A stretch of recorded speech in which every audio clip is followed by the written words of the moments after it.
अवसरों की तलाश में सफर जब आगे बढ़ रहा हो और उम्मीदें दिखाई दे तो व्यक्ति की रफ्तार तेज होने लगती है। वहीं से उसे ये जागृति आने लगती है कि अब कुछ न कुछ सकारात्मक मेरे साथ में घटित होने वाला है। जो मैं कर्म कर रहा हूं वहां से भाग्य की स्थितियां भी अब जुड़ती चली जाएंगी। ऐसा ही उम्मीदों भरा सवेरा मीन राशि के जातकों के लिए 20 नवंबर 2020 से सामने आ रहा है, जब देव गुरु बृहस्पति मकरस्थ प्रवेश कर जाएंगे। प्रश्न ये उठता है कि जब कोई ग्रह अपनी नीचस्थ स्थितियों में प्रवेश कर रहा हो तो वो संभावनाएं किस तरह से उदित करने वाला होगा। हम आपको फिर से यहां पर रिपीट करें कि राहु और केतु और शनिदेव जैसे ग्रह जब भी अपने राशि संचरण को परिवर्तित करेंगे तो वहां सजगता की आवश्यकता होती है। प्रत्येक स्तर के ऊपर व्यक्ति को अवेयर होकर चलना होता है, किंतु जैसे ही देव गुरु बृहस्पति अपनी पोजीशंस को चेंज करने वाले हो जाते हैं तो वहां पर व्यक्ति को उनकी अमृतमयी दृष्टि के साथ में अपने जीवन के अंदर सकारात्मकता को जरूर देखना चाहिए, क्योंकि उसका प्रभाव भी सामने आता है। जब देव गुरु बृहस्पति यहां 20 नवंबर 2020 से 20 नवंबर 2021 तक मकर में ही रहेंगे, 3 नक्षत्रों की संचरणीय व्यवस्था के साथ में निकलने वाले होंगे 5 अप्रैल 2021 तक मकर में ही। उसके बाद इसी सफर में कुंभ में शनिदेव की मूल त्रिकोण में अतिचारी होने वाले भी होंगे। एक प्रमुख स्तर यह भी रहेगा कि वक्री होंगे, मार्गी होंगे, और उसके बाद 20 नवंबर 2021 से अपने सफर को अगली राशि यानी कि कुंभ राशि के साथ में लेकर जाने वाले रहेंगे।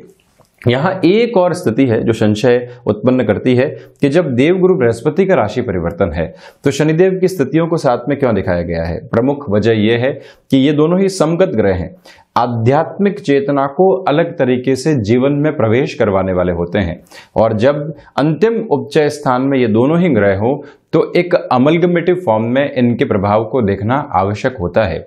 और राहु और केतु की स्थितियां इस वजह से दिखाई गई है कि देव गुरु बृहस्पति 5वीं दृष्टि से पराक्रम भाव को अब देखने वाले होंगे और राहु 9वीं दृष्टि से यहां एकादश के ऊपर अपना दृष्टि निक्षेपण रखने वाले होंगे।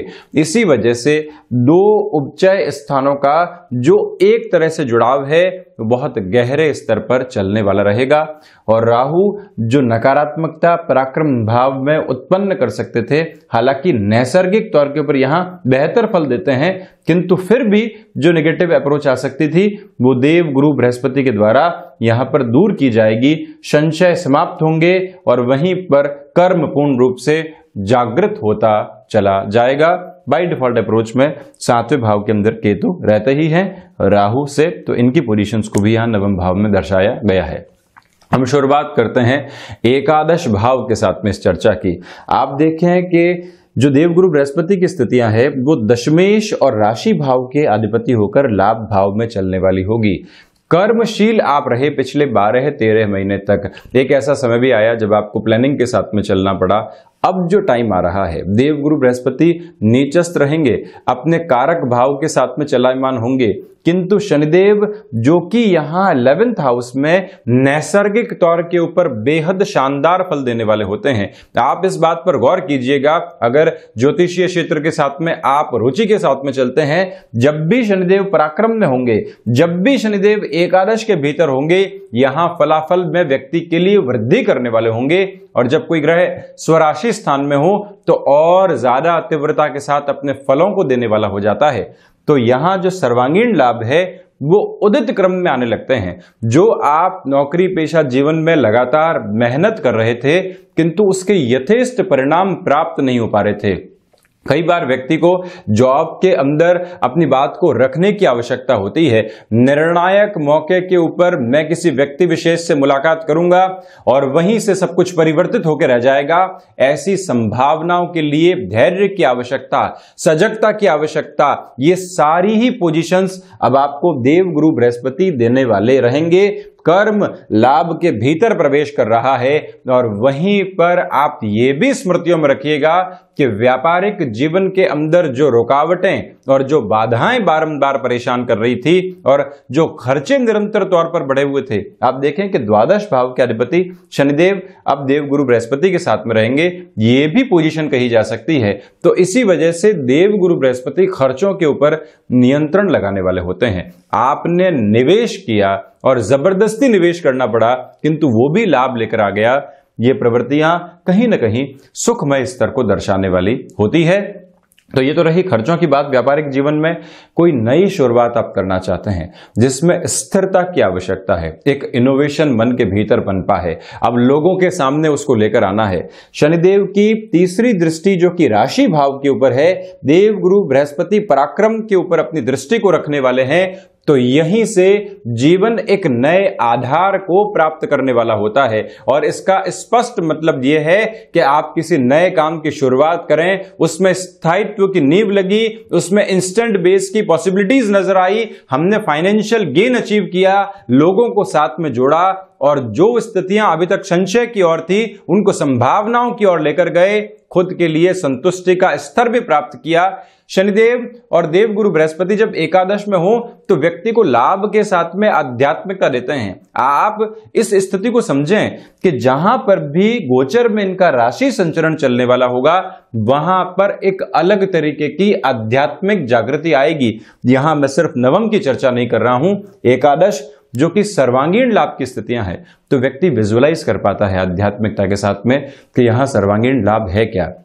वस्तुतः है जब हम फैसिनेशन से दूर हटें और आत्मिक आनंद को प्राप्त करें, संतुष्टि हो, कहां से चले थे आज जहां पहुंचे हैं, वहां पर एक कृतज्ञता का भाव लिए हुए हैं। एक बहुत छोटी सी जॉब से शुरुआत की थी, आज सीनियर मैनेजमेंट की पोजीशन की ओर पहुंच चुके हैं। वहीं पर एक बहुत हल्के स्तर पर हमने व्यापार की शुरुआत की थी जिसमें पूंजी भी उधार लेनी रही थी, किंतु आज हम सक्षम हैं ईश्वरीय अनुकंपा से कि लोगों की मदद भी कर सकते हैं। यह है आधार आध्यात्मिक चिंतन का। कल को देखा जो बीता हुआ है, आज कृतज्ञ हुए और कल संभावनाओं के साथ में चलते चले गए। यहीं पर आध्यात्मिकता पनपने लगती है। और जब हम अपने भीतर ऐसी चेतनाओं का वास पाते हैं तो वहां लोगों से डिस्ट्रैक्ट नहीं हो पाते, वहां फैसिनेशन हावी नहीं होती। सुविधा जनित सुख जो कि मटेरियलिस्टिक लग्जरी के साथ में चलता है, वो आपको एक घेरे में उलझाने वाला नहीं होता। ये मालूम रहता है कि मेरा आनंद कहां पर निहित है। तो आप इस समय का भरपूर फायदा उठाइएगा और जो ऐसी स्पिरिचुअल प्रोग्रेस मटेरियलिस्टिक लाइफ के साथ में जुड़ती हुई व्यवहारिक स्तर के ऊपर सामने आ रही है, उसका आनंद जरूर आप यहां प्राप्त करते चले जाएं। ये सर्वांगीण लाभ का भाव है। ये दोनों ही ग्रह यहां पंचम को भी देखने वाले होंगे, तो शेयर मार्केट संबंधी गतिविधियों में ये समय आपके लिए अच्छे खासे बेनिफिट को लेकर आएगा। हालांकि इसकी चर्चा मैं पंचम के साथ में ज्यादा करूंगा। अब आप देखें कि देवगुरु बृहस्पति एक तरह से पांचवी दृष्टि से यहां थर्ड हाउस को देखने वाले हो जाएंगे, जहां राहु पहले से चलायमान है। आपके पराक्रम में निरंतर वृद्धि थी, प्रमोशन की पॉसिबिलिटीज बन रही थी, एक प्रमोशन मिली। अब लॉयल अप्रोच में एक कंपनी में रुकने की आवश्यकता है। मन ये कर रहा है कि एक और ऑप्शन सामने है, ऑफर सामने है, उसको एक्सेप्ट करते हैं और चलते चले जाते हैं। यहीं पर आपको अधिक सावधान रहने की आवश्यकताएं अब नहीं है, क्योंकि देवगुरु बृहस्पति वैसे भी आपको अब एक स्थिरता देने वाले होंगे। जहां पर एक बार गिन मिल जाता है, देवगुरु बृहस्पति व्यक्ति को यह बताते हैं कि अब अगले गिन के लिए सिस्टमैटिक प्रोग्रेस की ओर जाना है, त्वरित गति के साथ में नहीं चलना है। अपने बेस को प्रिपेयर करो और उसके बाद में आगे जाओ। तो यहां जो भी एक बार प्रमोशन आदि आपके सामने आ जाएगी, फिर आप वहां एक स्थिरता भी महसूस करने वाले रहेंगे। इसी समय अंतराल में कुछ ऐसे कार्य आपके साथ जुड़ सकते हैं जो यात्राओं के साथ में जुड़े हों। यात्राएं यहां सर्वांगीण लाभ को दर्शा रही हैं। महत्वाकांक्षाएं जो राहु के पराक्रम में होने की वजह से बढ़ रही थी, वहां पर भी एक नियंत्रण रहेगा। साहस प्रत्येक भाव के भीतर है। तो वहीं जो भाइयों और मित्रों के साथ लग रहा था कि रिश्ते खराब हो रहे हैं, कई बार व्यक्ति अपनी तरफ से सब कुछ सोचने लगता है, सेल्फ जस्टिफिकेशन की ओर जाने लगता है। देवगुरु बृहस्पति उसको तटस्थ रहकर सोचना सिखाते हैं। ये भी अच्छा खासा आपके लिए फायदे का स्तर यहां पर रहने वाला है, इस बात को भी समझना आवश्यक। तो वहीं देवगुरु बृहस्पति अपने उच्च राशि स्थान को 7वीं दृष्टि से देखने वाले रहेंगे। यहां नीचस्थ स्थितियों में है, किंतु जब अपने उच्च राशि स्थान को देखेंगे, द्वितीय त्रिकोण को देखेंगे, आप क्रमबद्ध तरीके से अगर देखते हैं तो जो राशि भाव के यानी कि एक त्रिकोण के अधिपति दूसरे त्रिकोण के ऊपर देखेंगे और अंतिम उपचय में विराजमान होंगे, तो जो शिक्षा संबंधी स्थितियां चल रही है, जहां व्यवधान बारंबार थे, जहां डिस्ट्रैक्शंस बारंबार थे, वहां आप एकाग्रता के साथ में चलने लगते हैं। जब व्यक्ति एक किताब को लेकर बैठता है और ये सोचता है कि इसको कैसे पूरा करूंगा, वहीं पर पहला चैप्टर खोलता है और कहता है कि पहले ऐसे पूरा करूंगा और इस तरह से आगे बढ़ने वाला रहूंगा प्रत्येक क्रमबद्ध तरीके से। वहीं से आप अपने जीवन में एक एकाग्रता की स्थिति को और इस क्षण को किस तरह से हम इस्तेमाल कर सकते हैं, उस स्तर पर जाते हैं तो जीवन बदलने लगता है। और यही देवगुरु बृहस्पति आपके लिए बेनिफिट लेकर आएंगे। आप भले ही कला संबंधी क्षेत्र के साथ में हो, आप यांत्रिक विद्या के साथ में हो, आप मैनेजमेंट के फील्ड के साथ में हो, लिटरेचर से संबंधित स्थितियां जुड़ी हुई हो, वो सारे ही क्षेत्र विशेष प्रगति के निरंतर प्रतिमान आपके सम्मुख रखते चले जाएंगे। तो वहीं क्षमताएं आपके सहयोग में है। नौकरी पेशा जीवन हो, व्यापारिक जीवन हो, कमिटमेंट करना है, सबकॉन्शियस के अंदर एक कैलकुलेशन होनी चाहिए और उसके बाद में चलना है। तो यहां पर भी आपके लिए ये समय अंतराल एक बेनिफिट की अप्रोच को देने वाला रहेगा। यहीं जो महिलाएं पारिवारिक वृद्धि यानी कि संतान प्राप्ति के लिए जाना चाहती हैं, उनके लिए भी ये दृष्टि संबंध बेहद शानदार कहा जाएगा। और एक महत्वपूर्ण बात जो हमको गौर करने की आवश्यकता यहां पर है, आप कोई भी पैसिव इनकम का सोर्स डेवलप करना चाहते हैं तो उसमें अपने एक्सपीरियंस को जरूर इन्वॉल्व कीजिएगा। पैसिव इनकम का वही सोर्स यहां पर डेवलप होने वाला हो जिसका एक्सपीरियंस आपके साथ में है। यहां कोई नई लाइन की ओर बढ़ना कहीं ना कहीं थोड़ी सी दुविधाओं को जन्म देने वाला हो सकता है। इस बात को समझना होगा हमें कि मान लीजिए आप शेयर मार्केट के कामकाज के साथ में जुड़े हुए रहे हैं, नौकरी वहीं पर रही है, अब इसके बाद में आप उसी क्षेत्र से एक पैसिव इनकम को जनरेट करना चाहते हैं, तब तो सही है। किंतु आप वहीं से टेक्सटाइल की ओर चले जाते हैं और सोचते हैं कि यहां मित्र के साथ में कामकाज की शुरुआत कर दूं, वहां आपको रुकना होगा। बृहस्पति वहीं आपको बहुत अच्छे से सहयोग देंगे जहां पर आपका नॉलेज पहले से बहुत अच्छी अप्रोच के अंदर चलायमान है। क्रिएटिव फील्ड में एक स्थिरता आएगी। कई बार आपको ऐसा भी लगेगा कि विचार रुक रहे हैं, वहीं पर अध्ययन और मनन का सहारा आपको निरंतर लेते चले जाना चाहिए। ये भी एक अवश्यंभावी तथ्य यहाँ हमारे सामने रहने वाला है। तो आप देखें कि नौकरी पेशा जीवन में ज्ञान का आधार भी रहेगा और वहीं पर जो आपकी बात की एक्सेप्टेबिलिटी होनी चाहिए वो भी लगातार यहाँ बनती चली जाएगी। चिंतित होने की आवश्यकता बिल्कुल भी नहीं।